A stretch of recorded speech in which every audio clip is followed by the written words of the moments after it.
Bien-aimé dans le Seigneur, Jacob a regardé la très belle, ravissante épouse tendre, amour, Rachel. Mais Dieu a vu Léa au visage sans expression. Rachel était plus belle que Léa, mais la beauté de Léa était Christ. Mettons les caméras sur Jésus. Là où est ta foi est ta victoire.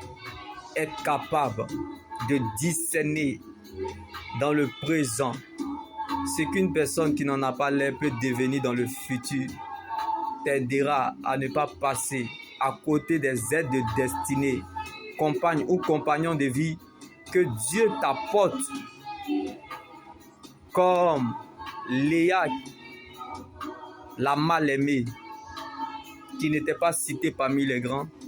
Elle s'est retrouvée parmi les grands à la table des rois. Elle ne sait comment, à cause de l'atmosphère de l'alliance. La femme qui craint l'Éternel, c'est elle qui sera louée. Dieu ne revient pas sur ce qu'il dit.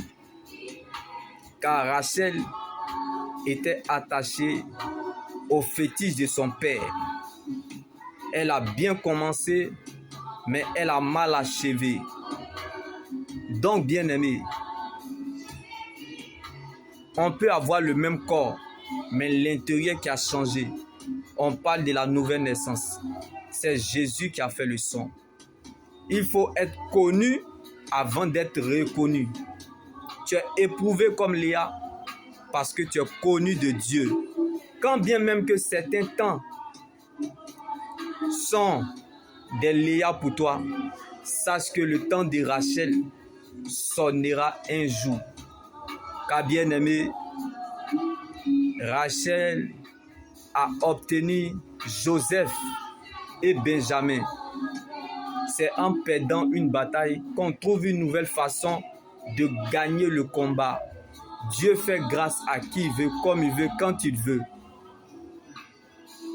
Le mariage conditionnel, c'est une relation qui commence bien et ça finit mal.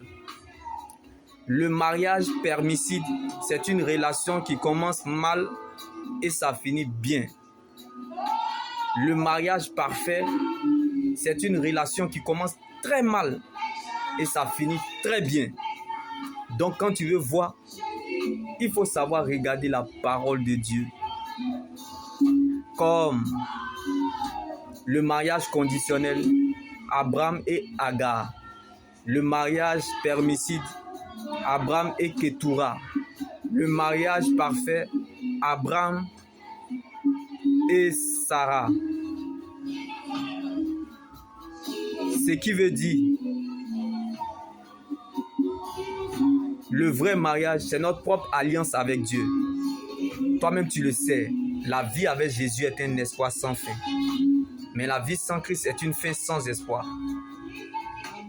Donc, quand tu veux voir ce que tu as, il faut savoir regarder ce que tu es. La Bible pouvait nous le dire que l'époux de l'église, c'est Jésus. Jésus est l'époux de l'église. L'église est l'épouse de Jésus. Donc, attache-toi à ce que tu crois. Car l'homme quittera son père et sa mère et s'attachera à sa femme. Et les deux formeront une seule chair. Dieu n'est pas dans la quantité, mais dans la qualité. Donc tu es libre d'attaquer ce qui est de Dieu. Mais fais très attention de leur alliance avec Dieu. Sinon tu mourras avant ton heure. Quand tu sais, on ne peut plus rien faire pour toi. Mais ce que tu ignores peut t'envoyer très loin. C'est dans la quantité que naît la sorcellerie. Donc attache-toi à une seule personne. C'est un conseil. Sinon tu es libre de t'attacher à plusieurs personnes. Mais les conséquences, tu les assumeras seul. Car conseil ne conseille pas, mais ses conséquences, il conseille. Ne meurs pas vite et ne meurs pas seul, mais meurs avec Jésus. Car la fin de toute personne sur la terre est le commencement de son éternité. Jésus est en ta direction. La vie avec lui est un espoir sans fin, mais la vie sans lui est une fin sans espoir.